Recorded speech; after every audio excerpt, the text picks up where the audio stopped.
सां शेयर कयूं। परडेही वज़ीर बिलावल भुट्टो ज़रदारी चीनी हममनसब वांग ज़ी सां मुलाक़ात कई आहे, जंहिं दौरान ॿितरफ़ी लाॻापनि खे हथी वठाइण समेत गॾियल दिलचस्पी वारनि मामलनि बाबति बि ॻाल्हियूं कयूं वयूं आहिनि।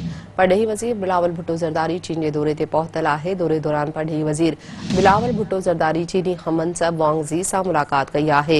इन हवाले सां अव्हांखे ॿुधायूं पिया, मुलाक़ात दौरान ॿितरफ़ी लाॻापनि खे हथी वठाइण समेत गॾियल दिलचस्पी वारनि मामलनि बाबति ॻाल्हियूं कयूं वयूं आहिनि।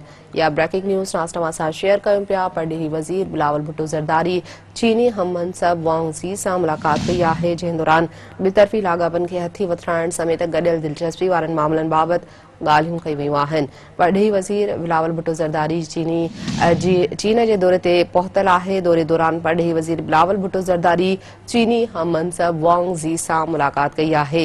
इन हवाले सां अव्हांखे ॿुधायूं पिया, मुलाक़ात दौरान ॿितरफ़ी लाॻापनि खे हथी वठाइण समेत गॾियल दिलचस्पी वारनि मामलनि बाबति बि ॻाल्हियूं कयूं वयूं आहिनि। अहम ख़बर आहे, नाज़रीन सां शेयर कयूं पिया। परडेही वज़ीर बिलावल भुट्टो ज़रदारी चीनी हममनसब वांग ज़ी सां मुलाक़ात कई आहे, जंहिं दौरान ॿितरफ़ी लाॻापनि खे हथी वठाइण बाबति ॻाल्हियूं कयूं वयूं आहिनि। परडेही वज़ीर बिलावल भुट्टो ज़रदारी चीन जे दौरे ते पहुतल आहे।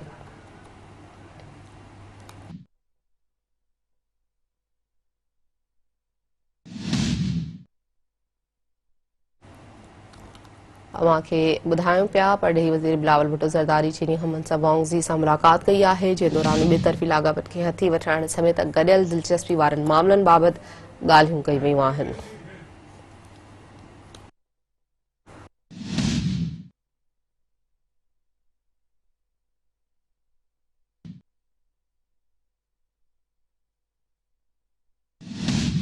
परडेही वज़ीर बिलावल भुट्टो ज़रदारी चीनी हममनसब वांग ज़ी सां मुलाक़ात कई आहे। अव्हांखे ॿुधायूं पिया, जंहिं दौरान ॿितरफ़ी लाॻापनि खे हथी वठाइण समेत गॾियल दिलचस्पी वारनि मामलनि बाबति ॻाल्हियूं कयूं वयूं आहिनि।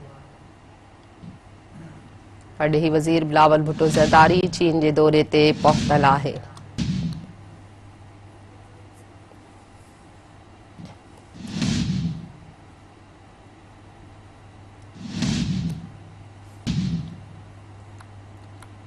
अव्हांखे ॿुधायूं पिया, परडेही वज़ीर बिलावल भुट्टो ज़रदारी चीन जे दौरे ते पहुतल आहे। दौरे दौरान परडेही वज़ीर बिलावल भुट्टो ज़रदारी चीनी हममनसब वांग ज़ी सां मुलाक़ात कई आहे। मुलाक़ात दौरान ॿितरफ़ी लाॻापनि खे हथी वठाइण समेत गॾियल दिलचस्पी वारनि मामलनि बाबति ॻाल्हियूं कयूं वयूं आहिनि।